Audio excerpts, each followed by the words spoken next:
નમસ્કાર, હું નિશિત રાજ્યગુરુ. પાટીદાર અનામત આંદોલન સમિતિએ અનામત માટેનું આંદોલન શરૂ કર્યું ત્યારથી લઈને અત્યાર સુધી અનેક ઉતાર ચઢાવ જોવા મળ્યા.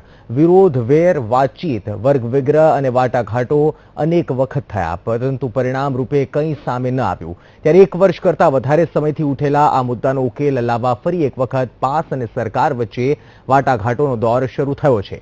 1 ડિસેમ્બરે સરકાર અને પાસના અમુક સભ્યો વચ્ચે ગાંધીનગર ખાતે બેઠક મળી. માત્ર એ જ આશા સાથે જે વિવાદ અને માંગ લાંબા સમયથી ચાલી રહી છે તેનો અંત આવે, પરંતુ ફરી સરકારે સમયની માંગ કરી અને વિચારણા કરવાની ખાતરી આપી.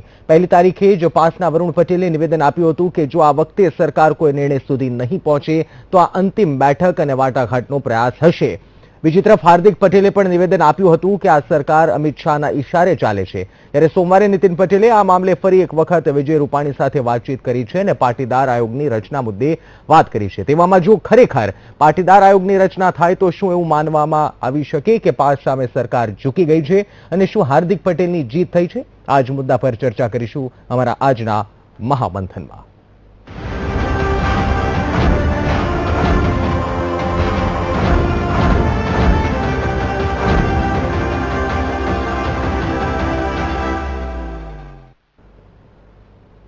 રાજ્યના નાયબ મુખ્યપ્રધાન નીતિન પટેલની અધ્યક્ષતા હેઠળ રાજ્ય સરકારે પાસના 11 આગેવાનો સાથે 1 ડિસેમ્બરે મંત્રણા કર્યા બાદ પણ ચિત્ર હજુ સ્પષ્ટ નથી. રાજ્ય સરકાર સાથેની બેઠકમાં પાસ દ્વારા ઓબીસી અનામત, પાટીદાર આયોગ, પોલીસ ગોળીબાર તેમજ આત્મહત્યાથી મૃત્યુ પામેલા વ્યક્તિઓને આર્થિક વળતર તેમજ જવાબદાર અધિકારીઓ સામે શિક્ષાત્મક કાર્યવાહી જેવી 4 માંગણીઓ અંગે રજૂઆત કરાઈ હતી. જોકે 4 માંગણીઓ પૈકી 2 માંગણીઓ માટે વિવાદના વંટોળ સર્જાયા. આ મામલે નીતિન પટેલે સીએમ વિજય રૂપાણી સાથે પણ બેઠક કરી. ત્યારબાદ નીતિન પટેલે પ્રેસ કોન્ફરન્સ કરી કેટલીક માહિતી આપી. તેમાં તેમણે કહ્યું કે પાટીદારો વિરુદ્ધ થયેલા કેસ પાછા ખેંચવાની વિચારણા કરવામાં આવી રહી છે, તો ઓબીસી માટે અન્ય રાજ્યોનો અભ્યાસ કરવા પણ સરકાર તૈયાર છે. તો સાથે પાટીદાર આયોગની રચના અંગે પણ વાત ચાલી રહી છે. તેવામાં શું પાટીદાર આયોગની રચના પર સરકાર વિચારણા કરી રહી છે અને જો આવું થાય તો હાર્દિક પટેલની જીત થઈ જશે?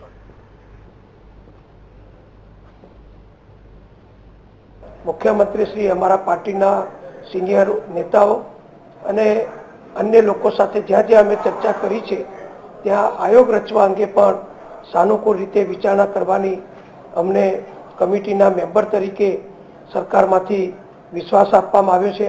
એટલે આયોગ બનાવવા અંગે પણ સરકાર સકારાત્મક રીતે ચોક્કસ આગળ ઉપર નિર્ણય સુધી જઈ શકે એ અંગે સરકારે અત્યારે તૈયારી રાખી છે. આજ મુદ્દા પર મહામંથન કરીએ, ચર્ચા કરીએ. ચર્ચા કરવા આપણી સાથે પાસ કન્વીનર વરુણ પટેલ જોડાયા છે, રાજકીય વિશ્લેષક મહેશભાઈ પંડ્યા જોડાયા છે અને વીટીવીના chief editor channel head Isudan sir Gadhvi જોડાયા છે. આપ ત્રણેય મહાનુભાવોનું સ્વાગત છે. વરુણભાઈ, પહેલા આપને પૂછવા માંગીશ, વાટાઘાટો ઘણા સમયથી સરકાર સાથે ચાલી રહ્યા છે. ફરી એક વખત આપ આગળ આવ્યા છો સરકાર સાથે વાટાઘાટ કરવા માટે, પરંતુ સરકારે આ વખતે પણ જે પહેલી બેઠક મળી ત્યારબાદ આજે સીએમ સાથે નીતિનભાઈ પટેલે વાત કરી અને જણાવ્યું કે વિચારણા થશે. આપ શું માનો છો કે આ વખતે આ વાટાઘાટમાં, આ વાતચીતમાં જે વિવાદ છે, જે મુદ્દાઓ છે, એનો ઉકેલ આવશે ખરી? અમે જ્યારે પણ સરકાર સાથે વાટાઘાટો કરવા જઈએ છીએ ત્યારે એ જ આશા સાથે જઈએ છીએ કે પાટીદાર સમાજના તમામ મુદ્દાઓનો નિકાલ થાય અને પાટીદાર સમાજને ન્યાય મળે. અમે એકદમ પોઝિટિવ રીતે, અને સરકાર કહેશે તો સરકાર જોડે એક વાર નહીં 10 વાર મળવા જઈશું. સરકારે બીજી આજે વાત કરી કે ભાઈ અમારી પાસે પુરાવા, બીજા રાજ્યોના પુરાવાને નથી. ખબર નહીં, સરકારને કદાચ બીજા રાજ્યવાળા કોઈ આપતા નહીં હોય અને એમને ના મળતું હોય ને સરકારે પુરાવા મેળવવા અસમર્થ હોય બીજા રાજ્યોના, તો અમે બીજા રાજ્યોમાંથી પુરાવા લઈને સરકાર પાસે જઈશું અને બીજા રાજ્યોમાંથી એક્સપર્ટને લઈને પણ સરકાર પાસે જઈશું. અમારે તો પાટીદાર સમાજને પોતાનો હક કેવી રીતે મળે, પોતાનો ન્યાય કેવી રીતે મળે, એના માટે પાસ કામ કરી રહ્યું છે, એના માટે હાર્દિકભાઈ કામ કરી રહ્યા છે અને એ ન્યાય માટે જે પણ કરવું પડશે એ તમામ વસ્તુ અમે કરવા તૈયાર. બિલકુલ ઈશુદાન સર, લાગી રહ્યું છે જે પ્રકારે આ સમગ્ર મુદ્દો લાંબા સમયથી ચાલી રહ્યો છે, લાંબા સમયથી અનામત માટે માંગ ઉઠી રહી છે, ઠેર ઠેર વિરોધ પ્રદર્શન પણ થયા, સરકાર સાથે વાટાઘાટો પણ અનેક વખત થયા, ફરી એક વખત સરકાર સાથે પાસના સભ્યો વાતચીત કરી રહ્યા છે. કોઈ ઉકેલ આમાં જણાઈ રહ્યો છે કે પછી રાજકીય લાભ ખટાઈ રહ્યો છે આ સમગ્ર મુદ્દેથી? જો આ સમગ્ર આખી પ્રક્રિયા તમે જુઓ તો એમાં સ્પષ્ટપણે એવું લાગી રહ્યું છે કે સરકાર છે એ પાટીદારોની પરીક્ષા કરી રહી છે. સરકાર જોઈ રહી છે કે પાટીદારોનું આંદોલન અત્યારે પૂરું થઈ ગયું છે એવું જ માનીને ચાલી રહી છે. વિધાનસભાની ચૂંટણીમાં પાટીદારો ન નડે એટલા માટેની આ એક બેઠકનું આયોજન છે. 1 by 1 બેઠક કરી અને પાટીદારો શું કરવા માંગી રહ્યા છે, આયોગથી માની જાય છે કે પછી અનામત જ જીદ રાખે છે કે પછી એવું પણ બની શકે સરકારે જોઈ રહી છે, એક તાગ મેળવી રહી છે કે જો આમાં પાટીદારો માની જાય અથવા કેસ પાછા ખેંચે, કારણ કે આંદોલન છે એ બંધ થઈ ચૂક્યું છે. હાર્દિક ફરીથી આવશે, ફરીથી આંદોલન વેગવંતું બનશે કે નહીં એ સરકારને ડાઉટ છે. તો આ સમગ્ર મામલો સરકાર એટલા માટે કરી રહી છે કે ક્યાંક ને ક્યાંક પાટીદારોને ધીરે ધીરે પણ ફોડી અને ધીરે ધીરેથી 1 by 1 જો આંદોલનને સમાવી દેવામાં આવે તો માર્ચ એપ્રિલ પછી સરકારનું આયોજન છે કે ચૂંટણીની વ્યવસ્થિત તૈયારી થાય અને એના અનુસંધાને ડિસેમ્બરમાં એક કબજે કરી શકાય. બિલકુલ મહેશભાઈ, જે પ્રકારના લાંબા સમયથી એ વિવાદ તો ચાલી રહ્યો છે, પરંતુ 2017 વિધાનસભા નજીક આવી રહી છે, તેવામાં હવે અચાનક સરકારે વાટાઘાટ માટે પ્રયત્ન કર્યો છે. ક્યાંક નથી લાગી રહ્યું કે 2017માં જે ડેમેજ થવાનું છે અથવા તો આનાથી જે ડેમેજ થઈ શકે છે તેને ધ્યાનમાં રાખીને સરકાર આ તમામ પ્રયત્નો કરી રહી છે? એક તો ઈશુદાનભાઈની વાત સાથે સંપૂર્ણ સંમત. એડિશનમાં મારે એ કહેવું છે કે એમણે જોયું કે પાટીદાર અનામત આંદોલન જ્યારે બરાબર સક્રિય હતું ત્યારે એમને ઘણું નુકસાન થયું અને લોકલ સેલ્ફ ગવર્મેન્ટ એટલે સ્થાનિક સ્વરાજની ચૂંટણીઓમાં બહુ જ મોટો માર પડ્યો. પણ ભારતીય જનતા પાર્ટી અને નરેન્દ્રભાઈનું એક સૂત્ર છે કે આફતના અવસરમાં કેમ ફેરવી નાખવું, એટલે એમની પાર્ટીમાં એમણે ફેરવ્યું. એમાં પાટીદાર બહેનનો ભોગ લેવાયો કે જેમ આ રીતે પ્રથમ મહિલા મુખ્યમંત્રી એમાં પાટીદાર હતા, એ આ પાટીદાર અનામત આંદોલનના નામે જ અને એના કારણે જ આનંદીબેને જવું પડ્યું. આનંદીબેન સતત એ વાત કરતા હતા પાટીદાર હોવા છતાં કે ભાઈ બંધારણની રહ્યા શક્ય નથી, મોટી મોટી જાહેરાતો આપેલી અને હાર્યા એ રીતે. એટલે અમિતભાઈએ જે ગતકડું કર્યું, અનામત ઈબીસીનું લાવ્યા અને પછી એમને ખબર હતી પ્રમાણે પૂર્વ આયોજિત જે કર્યું ને પછી વાત થઈ અને છેલ્લે બેનને જવું પડ્યું. એટલે એ જે ઘટના બની તે અને અત્યારે મેં જોયું કે પાટીદાર અનામત આંદોલન શાંત છે. હાર્દિકભાઈને ઉદયપુર મોકલી દીધા પણ તો બીજી બહુ ચાલતું નથી એટલે અને નારાજ કરાવાય નથી, કારણ કે 10% લોકો તો ભલે આંદોલન ના કરતા હોય પણ પાટીદારના 10% લોકો પણ ભારે પડી છે એમ છે ચૂંટણીમાં મૌન રહીને પણ. અને થાળી વેલણ ફરીવાર ના વાગે એ પણ એમને જોવું છે અને એટલે અત્યારે કેવી રીતે ટાઈમ પાસ કરવો એની આ પ્રક્રિયા અત્યારે ચાલી રહી છે. બિલકુલ વરુણ, પાટીદાર આયોગની વાત સરકારે કીધું છે કે આ અંગે વિચારણા કરીશું, પાટીદાર આયોગની રચના અંગે વિચારણા કરીશું. તો શું પાટીદાર આયોગની રચના જો થઈ જાય છે, જો સરકાર એ વાતથી માને છે કે પાટીદાર આયોગની રચના કરવી, તો શું આ એક જીત ગણાશે કે પછી આગળ અનામત માટે આવા જ પ્રકારનું આંદોલન યથાવત રહેશે? કારણ કે ક્યાંક એ પ્રયત્ન પણ સરકારનો લાગી રહ્યો છે કે જો જે રીતે ઈશુદાનજી કહી રહ્યા હતા કે પાટીદાર આયોગની જો રચના થઈ જાય અને જો એનાથી પાટીદાર માની જતા હોય તો કદાચ 2017નું જે વિધાનસભા ઇલેક્શન છે એ કદાચ પૂરું થઈ શકે.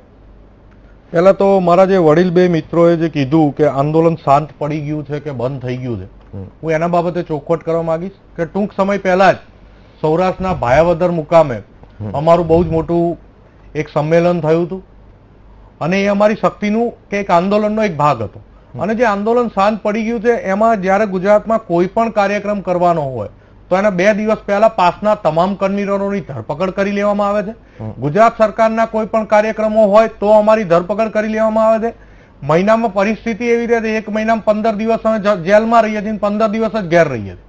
સરકાર ક્યાંક ને ક્યાંક જો હુકમીથી જોર જબરજસ્તીથી અમને દબાઈ દેવાનો પૂરેપૂરો પ્રયત્ન કરી રહી. તો પછી વરુણ, વાટાઘાટનો પ્રશ્ન જ ક્યાં ઉભો થાય છે? જો સરકારના વલણને આપ સ્પષ્ટ જાણો છો, આપણે પહેલી મીટિંગ બાદ પણ એ કહ્યું હતું કે જો આ મીટિંગમાં કોઈ યોગ્ય અથવા તો કોઈ હવે સરકાર નિર્ણય પર નથી આવતી તો આ અંતિમ બેઠક હશે, તો પછી સરકાર સાથે વાટાઘાટ કરવાનો મતલબ એનું હું તમને કારણ કહું કે આંદોલન વરુણ પટેલનું, હાર્દિક પટેલનું આ વ્યક્તિગત આંદોલન નથી, આ પાટીદાર સમાજની અમે એક માંગણી લઈને નીકળ્યા છે. અને જ્યારે આપણે સમાજની માંગણી લઈને નીકળ્યા હોય તો સમાજના એક વર્ગની ઈચ્છા હોય, પાસના વર્ગની ઈચ્છા હોય કે કેમ કરીને કદાચ સરકાર સાથે વાટાઘાટો કરવાથી પાટીદાર સમાજને પરિણામ મળી જાય તો અમે એ રસ્તો અપનાવીએ છીએ. બાકી જે વાત રહી ભાઈએ વડીલે જે કીધું કે 2017ના વિધાનસભા ઇલેક્શન આંદોલન શાંત અને અમારો ગબ્બર અમારો નેતા હાર્દિક 17મી જાન્યુઆરીએ ગુજરાતમાં આવે છે, અમે એની રાહ જોઈને બેઠા છે, પાટીદાર સમાજે એની રાહ જોઈને બેઠું છે અને સરકારે એની રાહ જોઈને બેઠી છે. અમે એક અમે પણ હવે સરકાર જોડે લડી લડીને જેલમાં જઈને કાયદાની આટી ગુટીઓમાં ફસાઈ અને એટલા પરિપક્વ તો થઈ ગયા હતી કે સરકાર ઉપર વાર ક્યારે કરવો એનો સમય અમારા મગજમાં નિશ્ચિત છે. અત્યારે એ સમય નથી કે અત્યારે અમે સરકાર ઉપર વાર કરીને અમારી એનર્જી વેસ્ટ કરવા માંગતા. અત્યારે અમે અમારો અહમ, અમારી શક્તિ બધાને ભેગી કરી રહ્યા છીએ અને હાર્દિક આવશે, પછી હાર્દિકની આગેવાનીમાં યોગ્ય સમય ઉપર જો નિવેડો નહીં આવે તો સરકાર ઉપર એવડો મોટો વાર હશે કે સરકાર એ વાર સહન નહીં કરી શકે અને સરકારે જે લોકલ ઇલેક્શનમાં 23 જિલ્લા પંચાયતો 150 તાલુકા પંચાયત ગુમાઈ હતી એવું ને એવું પરિણામ પાટીદાર સમાજ એમને 2017ની વિધાનસભામાં 100% આપશે. બિલકુલ યશોદાનજી, ક્યાંક પાસ જે રીતે વરુણભાઈ કહી રહ્યા છે, પાટીદાર સમાજના જે પાસની વાત કરી ત્યારબાદ તે કહી રહ્યા છે કે અમુક વર્ગ એવો પણ છે જે ઈચ્છી રહ્યા છે આ સમાજનું એક આંદોલન છે. ક્યાંક એક નથી લાગી રહ્યું કે બે પક્ષીય આંદોલન અને બે પક્ષીય વાટાઘાટા થઈ રહ્યા છે? એક તરફ સરકાર સાથે વાટાઘાટ કરવાની વાત, બીજી તરફ વરુણ પટેલે જેવું નિવેદન આપે છે કે છેલ્લી મીટિંગ અને જો છેલ્લી આ બેઠક છે, જો નિર્ણય નહીં આવે તો હવે દેખાડીશું, 2017માં દેખાડીશું. એટલે એક દ્વિપક્ષીય ક્યાંક આંદોલન ચાલી રહ્યું એવું નથી લાગી રહ્યું? ભલે વરુણભાઈ કહેતા હોય, પરંતુ કોઈ પાટીદારો આ બેઠકો કદાચ હજુ 15 કરવી પડશે તો 15 પાટીદારો બેઠકો કરશે. એ એટલા માટે કરશે કે કોઈ એક કે બે બેઠકમાં નિવેડો ન આવે. બીજી વસ્તુ કે વાત એમણે કહી કે શાંત છે, પરંતુ વાત એ છે કે તમામ પાટીદાર સમાજ, વરુણ કે હાર્દિક શાંત રહે છે એનો મતલબ નથી. પાટીદાર સમાજ જો એમની સાથે રહેશે અને જો જાન્યુઆરી બાદ કે ફેબ્રુઆરી બાદ એમની રેલીમાં જો પબ્લિક જોવા મળશે તો સરકારના પેટમાં પાણી રેડાશે અને તો સરકાર છે એ કોઈ કદમ ઉઠાવી શકે છે. બાકી જે રીતે અત્યારે જે ચાલી રહ્યું છે, સરકાર એવું ઈચ્છી રહી છે કે જો આ ના કન્ટિન્યુ આવું ચાલે ફેબ્રુઆરી માર્ચ સુધી કે એપ્રિલ સુધી તો સમૂહ સૂત્રું પાર પડી જાય એવી સ્થિતિ છે. બીજું કે જે નોટબંધીની જે અસર આવી એમાં પણ પાટીદારો જે ચૂંટણી આવી એમાં પાટીદાર ઇફેક્ટ છે. ભલે નાની ચૂંટણીઓ હતી પણ સરકારની વિરુદ્ધમાં હોવા છતાં, એક પબ્લિકને નુકસાન હોવા છતાં પણ જે સ્થાનિક સ્વરાજ્યની ચૂંટણીઓમાં ભાજપે બાજી મારી છે. એટલા માટે એક વસ્તુ સ્પષ્ટ માનવામાં આવી રહી છે કે ભાજપ હવે એવું માની રહી છે કે 2017 છે એ એમની નજીક છે અને એટલે જ પાટીદારોને પણ આ લોકો બહુ એટલું મહત્વ આપવા નથી માંગતા કે જેટલું એ લોકોએ પહેલા જિલ્લા તાલુકા પંચાયતની ચૂંટણીઓમાં આપ્યું હતું. બિલકુલ મહેશભાઈ, જે પ્રકારની પરિસ્થિતિ દેશમાં હાલ અમુક સિચ્યુએશન, નોટબંધીની વાત કરીએ, ઘણા બધા મુદ્દાઓ દિન પ્રતિદિન આગળ આવી રહ્યા છે અને એવામાં 2017 પણ નજીક આવી રહ્યું છે અને આ તમામ વચ્ચે જે અત્યારના વાટાઘાટો છે, આપને લાગે છે કે રાજકીય રીતે 2017ને ધ્યાનમાં રાખીને આની કોઈ મોટી અસર પડી શકે છે? કારણ કે વાટાઘાટો તો આ પહેલા પણ અનેક થયા હતા, પરંતુ હવેના જે વાટાઘાટા છે અથવા તો હવેની જે વાતચીત છે, માત્ર 1 વર્ષનો ડિસ્ટન્સ બાકી છે, 1 વર્ષનો સમય બાકી છે 2017ને, તો આટલો મોટો કોઈ ફેર પડી શકે છે આવનારા ઇલેક્શનના રિઝલ્ટ્સમાં? ટાઈમ પાસ જ છે. વરુણભાઈ ભલે એમ સંમત ના થાય પણ એમણે તો એમની શક્તિ પ્રદર્શન સરકારે કર્યું જ કે તમારા 11 નેતાઓને પકડી લો એટલે શાંત, આંદોલન શાંત, જનાક્રોશ શાંત, એટલે 11 માણસોને પકડવાના, સાચવવાના છે. હાર્દિકભાઈ અહીંયા આવશે, કદાચ કોઈ પ્રશ્ન એટલે કોઈ આંદોલન કરવાની પેરવી કરશે, ફરીવાર એવા જ ગુનામાં અંદર નાખી દેશે, ફરીવાર શાંત. અને હું નથી માનતો કે અત્યારે જે રીતે તમારે શક્તિ બતાવવી જ પડશે, નહીં તો પાટીદારોમાં પણ એવું પણ થશે કે આંદોલન જાણે કે 11 જણા કરી રહ્યા હોય, કારણ કે એવું દેખાતું જ નથી, કારણ કે પકડી લો છો તમે. એ સરકારની જૂની રીત છે અને એમાં બધું શાંત થઈ જાય છે. એટલે સરકાર અત્યારે પાછું વિશ્વાસ પણ આપે છે કે અમે તો વાટાઘાટો કરવા તૈયાર છીએ, પાટીદાર વિકાસ બોર્ડ રચીશું, બીજો બધો અભ્યાસ કરીશું, અમે હાઈકોર્ટના ચુકાદાને સુપ્રીમમાં ચેલેન્જ કરીશું. આ બધી જ વાતો કરી રહી છે અને એમાં સરકાર સફળ થઈ રહી છે અને લોકોને ભ્રમમાં નાખવામાં આ સરકાર એટલે ભારતીય જનતા પાર્ટીની સરકાર બહુ માહિર છે અને એ દેખાય છે. એટલે વરુણભાઈનો વિશ્વાસ બરાબર છે અને એમનું નેતૃત્વ પેલું એને તોડવાય બી નથી માંગતો. પણ સરકાર જે રીતે જે વર્તી રહી છે, સુરતમાં જે અમિત શાહની સભામાં ખુરશીઓ ઉછળી એ પછી સરકાર બરાબર સચેત થઈ ગઈ છે. અને ઓફકોર્સ નોટબંધીની અસર હોઈ શકે આંદોલનમાં, એવું માનું છું કે એમાં કંઈ લોકોને ખવડાવવું પીવડાવવું પડે, વ્યવસ્થાઓ કરવી પડે, પણ તેમ છતાંય ઓવરઓલ જે ગુજરાતમાં જે સ્થિતિ ઊભી થઈ છે, મીડિયામાં દેખાય, બીજે દેખાય, એમ લાગે છે કે પાટીદાર અનામત આંદોલન શાંત થઈ ગયું છે અને સરકાર ફાવી ગઈ છે. બિલકુલ પાટીદાર અનામત આંદોલન શાંત થઈ ગયું છે, પરંતુ આના કારણ ઘણા બધા હોઈ શકે. આગળ પણ આ મુદ્દા ઉપર ચર્ચા કરીશું, કારણ કે જે રીતે વરુણ પટેલ જણાવી રહ્યા છે કે આ અંતિમ બેઠક, અંતિમ પ્રયત્ન હશે અને જો આનો નિવેડો નહીં આવે તો આગામી સમયમાં એટલે કે 2017માં સરકાર ઉપર અમે વાર કરીશું અને આ વાર સરકાર સહન નહીં કરી શકે. આ મુદ્દે ચર્ચા કરીશું એક નાનકડા વિરામ બાદ.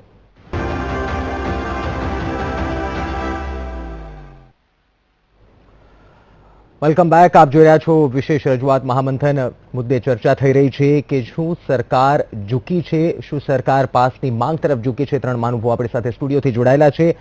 વરુણ, ખાસ કરીને જે વાટાઘાટો માટે અત્યારે પ્રયત્ન પાસ અને સરકાર બંને કરી રહ્યો હોય તેવું લાગી રહ્યું છે, પરંતુ શું પાસ દ્વારા કોઈ ડેડલાઇન આપવામાં આવી છે? કારણ કે આપ જે રીતે કહી રહ્યા છો કે 2017 આવશે અને એમાં અમે સરકાર પર વાર કરીશું ને વાર સહન નહીં કરી શકે, પરંતુ સરકારનું જે રીતનું અત્યારનું નિવેદન છે ને વલણ લાગી રહ્યું છે કે વિચારણા કરીશું, અમે આગે અભ્યાસ કરીશું, તો શું પાસ દ્વારા કોઈ ડેડલાઇન આપવામાં આવી છે કે આટલા સમયમાં નિવેડો આવી જવો જોઈએ? નહીં તો ડેડલાઇન નથી તો સરકાર એ પણ પ્રયત્ન કરશે કે 2017નું ઇલેક્શન પણ નજીક આવી જાય.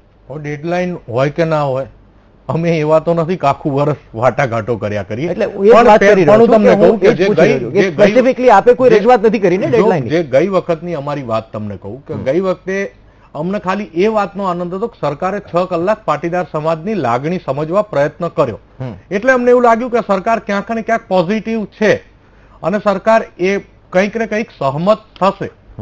આજે હજુ સરકાર તરફથી અમારી ઉપર કે હાર્દિકભાઈ ઉપર કે દિનેશભાઈ ઉપર કોઈ પર્સનલ કમ્યુનિકેશન ઓફિશિયલ થયું નથી. મીડિયા દ્વારા અમને જાણવા મળ્યું છે. હવે જ્યારે અમે બીજી મીટિંગ કરીશું, સરકારે કીધું કે પુરાવા લઈને આવે બીજા રાજ્યોના, તો અમે બીજા રાજ્યોના પુરાવાની સાથે સાથે બીજા રાજ્યમાંથી એક્સપર્ટ પણ બોલાવીશું કે કઈ રીતે અનામત મળે. જ્યારે અમને એમ લાગશે કે સરકાર કંઈક પોઝિટિવ રીતે પોઝિટિવ વે ઉપર ચાલી રહી છે તો અમે વાટાઘાટો કરીશું. જેમ ઈસુદાનભાઈએ કીધું કે આ લોકો હજુ 10 વાર નહીં ને 15 વાર વાટાઘાટો કરશે, તો અમે તો 15 વાર નહીં 25 વાર પણ વાટાઘાટો કરવા તૈયાર છીએ જો પરિણામ આવતું હોય તો. એ રીતે કઈ રીતે ખ્યાલ આવશે આપને કે પરિણામ આવી રહ્યું છે? 25 વાર વાટાઘાટો કરવા તૈયાર હોય 2017ના રિઝલ્ટ ના આવે. એની વાત કરું કે સરકાર ધારો કે અમે નેક્સ્ટ મીટિંગ કરીએ છીએ, એક કે બે મીટિંગમાં સરકાર કોઈ એક મુદ્દાનું સોલ્યુશન લાવે છે પરફેક્ટ રીતે, તો એનો મતલબ એવું થાય કે સરકાર પોઝિટિવ છે, તો બીજા મુદ્દામાં એમને ટેકનિકલ જે પ્રોબ્લેમો નડતા હોય તો અમે એના માટે સમયને સરકારને આપી શકીએ છીએ.